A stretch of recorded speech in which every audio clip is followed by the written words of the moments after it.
जय माता के प्रिय भक्तों, जैसा कि आप लोग इस वीडियो के टाइटल से समझ गए होंगे, सनातन धर्म में लोग रोजाना सुबह शाम पूजा पाठ करते हैं। हमारे यहाँ बिना दीपक जलाए कोई भी पूजा पाठ पूरा नहीं होता। खास मौक़ों पर दीपक जलाना बहुत ही शुभ माना जाता है, लेकिन पूजा में रोज दीपक जलाने वाले कुछ भी नियम नहीं जानते, अर्थात कुछ ऐसे नियम होते हैं जिनका जानना बहुत ज़्यादा ज़रूरी होता है। वैसे तो आपको पूजा पाठ का फल मिलता ही है, लेकिन अगर आप नियमानुसार, मतलब कि हमारे धर्म में जिस तरीके से यह सब बताया गया है, अगर उसी नियम से आप करेंगे तो उस पूजा पाठ का पूरा फल आपको मिलेगा। पूजा में दीपक जरूर जलाया जाता है। बिना धूप दीप के कोई पूजा पूरी नहीं होती। लोग मंदिर में भी दीपक जलाते हैं, साथ ही घर के मंदिर में भी जलाते हैं। शाम के समय तुलसी कोट में दीपक जलाया जाता है। दीपक जलाने की परंपरा सदियों पुरानी है। दीपक जलाने से माहौल में सकारात्मकता आती है। हमारे यहाँ पर जन्मदिन पर जैसे शुभ मौके जो होते हैं ना, उसमें भी दीपक जलाने की परंपरा है, क्योंकि इससे नकारात्मक ऊर्जा दूर होती है और कई तरह के वास्तु दोष दूर होते हैं।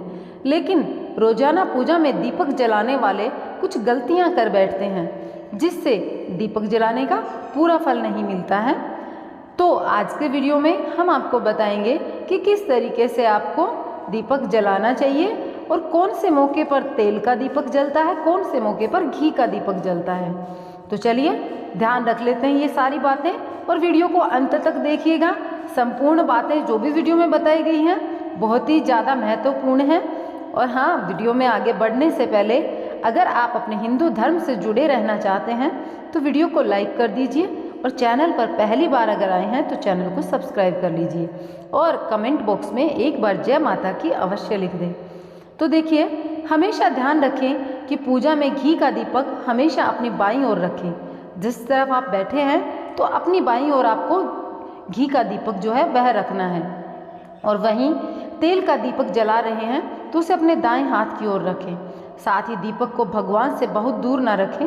दीपक में हमेशा इतना तेल या घी रखें कि वह बीच पूजा में बुझ न जाए।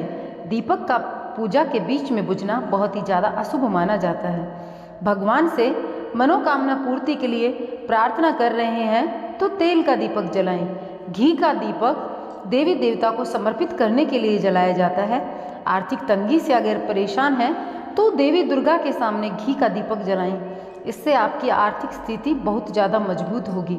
वहीं अगर शनिदेव को प्रसन्न करने के लिए आप कोशिशें कर रहे हैं तो सरसों के तेल या तिल के तेल का दीपक जलाएं। शनि की साढ़े क्षति ढैया के कष्टों से निजात पाने के लिए सरसों के तेल का दीपक जलाना बहुत ही अचूक उपाय है। वहीं अगर आप संकट मोचन हनुमान जी को प्रसन्न करने के लिए लगे हैं तो चमेली के तेल का दीपक जलाएं। यह आपके लिए बहुत ही शुभ होगा। और यदि आपकी कुंडली में राहु केतु दोष है तो उसके अशुभ फल से बचने के लिए अलसी के तेल का दीपक जलाना बहुत ही लाभकारी होता है। शाम के समय मुख्य द्वार पर गाय के घी का दीपक जलाने से घर में हमेशा सुख समृद्धि रहती है और ऐसे घर में हमेशा माँ लक्ष्मी वास करती हैं। वहीं प्रिय भक्तों, सनातन धर्म में पूजा पाठ के अलग नियमों में बताया गया है कि घर में पूजा पाठ के दौरान दीपक जो है वह किस धातु का होना चाहिए। दीपक जलाने से नकारात्मक ऊर्जा का नाश होता है और इससे घर के वास्तु दोष भी दूर होते हैं। तो ऐसा माना जाता है कि दीपक जलाते समय दीपक के नीचे अन्न रखने से बहुत अच्छे और शुभ परिणाम मिलते हैं। तो चलिए जान लेते हैं हमारे ज्योतिष शास्त्र के अनुसार दीपक के नीचे किस अन्न को रखा जाना चाहिए। चावल पूजनीय माने जाते हैं। पूजा पाठ में अक्षत के रूप में चावल का इस्तेमाल होता है। शास्त्रों के अनुसार दीपक के नीचे चावल रखने से कभी भी आपके घर में धन दौलत की कमी नहीं रहेगी। और उड़द की दाल जो है, अगर उसको दीपक के नीचे रखा जाए तो उसके क्या परिणाम होते हैं। तो शास्त्रों के अनुसार अगर किसी व्यक्ति को बार बार नज़र लगती है तो उसके दीपक के नीचे उड़द दाल अवश्य रखें और इस दीपक को पश्चिम दिशा में स्थापित करें। इससे नज़र दोष से आपको छुटकारा मिलेगा। वहीं चने की दाल अगर बात करें तो उत्तर दिशा में चने की दाल के ऊपर तेल का दीपक जलाना बहुत ज़्यादा शुभ माना जाता है। ऐसा कहते हैं इससे आर्थिक संकट दूर हो जाता है। अब बात आती है गेहूं की। गेहूं एक ऐसा अनाज है जिसे दीपक के नीचे रखने से कई तरह के लाभ होते हैं। इसे दीपक के नीचे रखकर दीपक प्रज्वलित करने से धन संबंधित समस्याओं से छुटकारा मिलता है। इसके साथ लक्ष्मी माँ अन्नपूर्णा देवी की कृपा बनी रहती है। और वास्तु के अनुसार रोजाना घर में दीपक जलाने से घर में हमेशा सकारात्मक ऊर्जा का वास होता है, नकारात्मक ऊर्जा दूर होती है और घर में खुशियाँ आती हैं। शास्त्रों के अनुसार पूजा के दौरान देवी देवताओं के सामने दीपक जलाने से वे जल्दी प्रसन्न होते हैं। इस बात का भी ध्यान रखें, जब भी दीपक जलाएं तो घी का दीपक अपने बाएं हाथ की ओर ही रखें और तेल का दीपक दाएं हाथ की ओर ही रखें। और हाँ, अभी हम आपको बताएंगे कि वास्तु शास्त्र के अनुसार आपके जीवन में अगर आप कार्य करते हैं तो आपके जीवन में क्या फर्क पड़ता है। देखिए, हिंदू धर्म में किसी भी शुभ कार्य को करने से पहले पूजा की जाती है, उनकी आरती करके उनका आशीर्वाद लिया जाता है और उनके सामने जो दिया जलाया जाता है, तो उस दिए से को जलाने से पहले आपको वास्तु के अनुसार कुछ चीज़ों का ध्यान रखना चाहिए। वास्तु शास्त्र कहता है जब सूरज डूब रहा हो और पूरी तरह से अंधेरा न हुआ हो तब घर में दीपक जलाना बहुत शुभ कहा जाता है, क्योंकि कहा जाता है जब दो समय एक साथ मिलते हैं तो वो समय ईश्वर के आने का संकेत माना जाता है। इसलिए शाम के समय नियमित रूप से 5 से 6 बजे के बीच में, या फिर आप देख लें दोनों समय जब मिल रहे हों, आपको हल्का सा अंधेरा और हल्की सी रोशनी दिखे, उस समय अपने घर के मुख्य द्वार पर दीपक जलाएं। यह समय सबसे शुभ माना जाता है। वास्तु के अनुसार घर के मुख्य द्वार पर दीपक जलाने से माता लक्ष्मी का आगमन आपके घर में होता है और घर की आर्थिक स्थिति हमेशा ठीक रहती है। वास्तु के अनुसार जब आप घर के मुख्य द्वार पर दीपक जलाएं तो इस बात का ध्यान रखें कि दीपक ज्योति उत्तर या पूर्व दिशा की ओर होनी चाहिए, यानी कि दिया इस तरह जलाएं कि जब आप बाहर निकलें तो दीप आपकी दाहिनी ओर रहे। और घर के आगे दरवाजे पर दीपक जलाने से जीवन के सभी नकारात्मक ऊर्जा और बुरी आत्माओं को दूर करने में हमें मदद मिलती है। साथ ही दिया सकारात्मकता और समृद्धि हमारे घर के मार्ग में अंदर लेकर आता है। इसके अलावा ये माता लक्ष्मी के आने के लिए उनको राह दिखाता है और जीवन में बहुत सारी चीज़ों को बेहतर बनाता है। इसके साथ ही नियमित रूप से घर के मुख्य दरवाजे पर दीपक जलाने से धन लाभ होता है, घर में कभी भी पैसों की तंगी नहीं रहती। और अपने जीवन को बेहतर अगर आपको बनाना है तो घर के मुख्य दरवाजे पर एक दिया रोज जलाना है। और हाँ, एक विशेष मंत्र है जिसको अगर आप दीपक जलाते वक्त पढ़ेंगे तो आपका वह दीपक आपको बहुत ज़्यादा फलदायी रहेगा। तो मंत्र इस प्रकार है, शुभम करोति कल्याणम आरोग्यम धनम संपदाम शत्रु बुद्धि विनाशाय दीपम ज्योति नमस्तुते।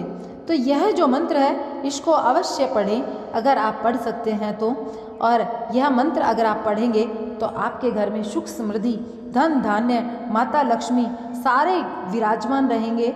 और हाँ, आपके घर से रोग बीमारी कलह सब का नाश होकर के नकारात्मक ऊर्जाएं जो हैं वो आपके घर के बाहर चली जाएंगी। और यदि किसी संकल्प की पूर्ति के लिए आप अखंड ज्योति प्रज्वलित करते हैं तो उसका आपको बहुत ध्यान रखना पड़ता है। कई बार ऐसा होता है कि अखंड ज्योति आपकी बुझ जाती है। ऐसे समय में आपको क्या करना चाहिए वह चीज़ हम आपको बता देते हैं। आपको बता दें, मान्यता है कि ऐसी घटना अगर आपके साथ हो जाती है, आपकी अखंड ज्योति बुझ जाती है, तो यह जो बुझना जो होता है ना वह संकेत होता है आपके परिवार पर किसी विपत्ति के आने का। तो लिहाजा बेहतर है अखंड ज्योति प्रज्वलित करते समय उसके आसपास की जो आँच है उसको घेरन कर दें और ज़्यादा मात्रा में तेल या घी रखें। साथ ही ज्योति के बगल में एक छोटी दीपक भी आप अवश्य जलाएं ताकि जब ऐसी कोई दुर्घटना घटे तो अखंड ज्योति फिर से जलाई जा सके। हमारे धर्म में मिट्टी के दीपक के अलावा आटे के दीपक के जलाने का भी महत्व है। तो चलिए बताते हैं आपको आटे के दीपक जलाने के पीछे क्या कारण है। सनातन धर्म में सभी देवी देवताओं की पूजा में आरती के लिए दीपक का इस्तेमाल जो किया जाता है बहुत महत्वपूर्ण माना जाता है। अक्सर लोग मिट्टी के दीपक या फिर आटे का दीपक का इस्तेमाल करते हैं जिससे व्यक्ति के जीवन में आने वाली परेशानियां दूर होती हैं। तो देखिए, हिंदू धर्म में देवी देवताओं की विधिवत पूजा और आरती अनुष्ठान करने के साथ साथ दीपक किस धातु का है यह भी बहुत ही महत्वपूर्ण है। धार्मिक मान्यताओं के हिसाब से दीपक प्रज्वलित करने के दौरान उस जगह का वातावरण स्वच्छ और शुद्ध होना चाहिए। ऐसा करने से घर में सकारात्मक ऊर्जा का संचार होता है। वहीं सनातन धर्म में मिट्टी और आटे के दीपक जलाने की खास परंपरा है। इन दोनों को जलाने के पीछे एक विशेष महत्व है। लेकिन आटे के दीपक को बेहद पवित्र और शुद्ध माना गया है। ऐसा कहा जाता है कि आटे के दीपक जलाने से सभी देवी देवता प्रसन्न होते हैं और व्यक्ति की मनोकामना पूरी होती है। अब ऐसे में कई तरह के आटे के दीपक जलाने का एक विशेष महत्व है।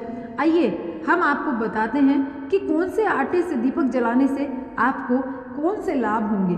तो देखिए, गेहूं के आटे का दीपक जलाने से आपको वाद विवाद जैसी जो समस्याएं हैं वह आप दूर कर सकते हैं। अगर आप घर में किसी वाद विवाद में उलझे हैं या फिर आप कोर्ट कचहरी के चक्कर में उलझे हैं, तो ऐसे समस्या के दौरान आपको पूजा के दौरान हमेशा आटे का दीपक जलाना चाहिए, जिससे कि आपको इन सब चीज़ों से छुटकारा मिलेगा।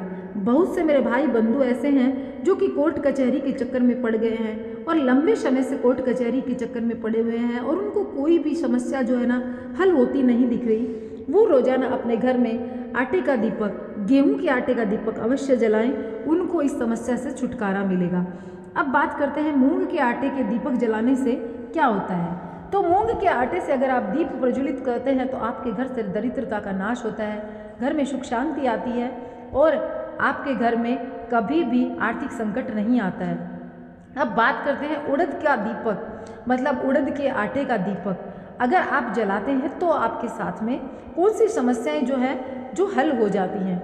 अगर आप शत्रुओं से परेशान हैं, किसी ने आपके ऊपर कोर्ट कचहरी में केस कर रखा है और आप बुरी तरह से फंस चुके हैं, शत्रु आपको परेशान कर रहे हैं, ये केन प्रकारेण आपको शत्रु परेशान कर रहे हैं, तो ऐसे में आप उड़द के आटे का दीपक बनाएं। उड़द की दाल एक बार पिसवाकर आटा रख लें, रोजाना उसके आटे को गूंथ करके उससे एक दीपक बनाएं और उसमें ज्योत प्रज्वलित करें। देखिए, शत्रुओं पर आपकी विजय 21 दिन लगातार आपने ऐसा कर लिया, आपको महसूस हो जाएगा कि आपकी विजय नज़दीक ही है।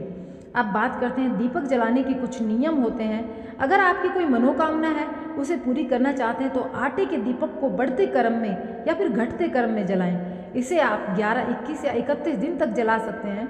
ज्योतिष के हिसाब से एक दीपक से शुरुआत करते हुए 11 दीपक जलाएं। अगर आप घटते क्रम में दीपक जला रहे हैं तो पहले दिन 11 दीपक जलाएं और ऐसा करते हुए एक दीपक पर आ जाएं। और आपको जीवन में जो भी संकट हैं, जो भी परेशानियां हैं, आप खुद देखेंगे वो आपकी परेशानियां, वो आपके संकट किस तरीके से घटते जा रहे हैं। तो दोस्तों, दीपक से जुड़े हुए जितने भी नियम मैंने आपको बताए हैं वो आप ज़रूर ध्यान रखें। और जाते जाते आप लोगों को एक नियम और बता के जाती हूँ कि दीपक की लो किधर होनी चाहिए। वास्तु के अनुसार घर की पूर्व दिशा में दीपक की लो रखना बेहद शुभ माना जाता है। मान्यता है कि पूजा करते समय दीपक की लो पूर्व दिशा में रखने से व्यक्ति की दीर्घ आयु होती है। अगर आप अपनी आयु को लेकर दीपक जलाते हैं या फिर बीमारी को लेकर जलाते हैं तो पूर्व दिशा में दीपक की लो करके आप दीपक जलाएं और आपके घर में ऐसा करने से कोई भी बीमारी वास नहीं करेगी। तो प्रिय दोस्तों और मेरे भक्तों, आप सभी के साथ में मैंने दीपक के जो भी नियम शेयर किए वो सभी बहुत महत्वपूर्ण हैं। हमारे ज्योतिष शास्त्र में, हमारे वास्तु शास्त्र में और हमारे हिंदू धर्म में इन नियमों का बहुत ज़्यादा उल्लेख है और इनको बहुत महत्वपूर्ण बताया गया है। आप अपनी दैनिक दिनचर्या में इनको जरूर फॉलो करें और फिर देखिए किस तरीके से आपको लाभ मिलेगा। और अपने लाभ शेयर करने के लिए कमेंट बॉक्स में हमें ज़रूर बताएं। मिलेंगे आप लोगों से एक नए वीडियो के साथ में। जय श्री कृष्णा, राधे राधे। और जाते जाते वीडियो को लाइक और चैनल को सब्सक्राइब जरूर करके जाएं। यहाँ पर आपको इसी तरीके की हमारे धर्म से जुड़ी हुई जानकारी दी जाती है। तो जय श्री कृष्णा, राधे राधे।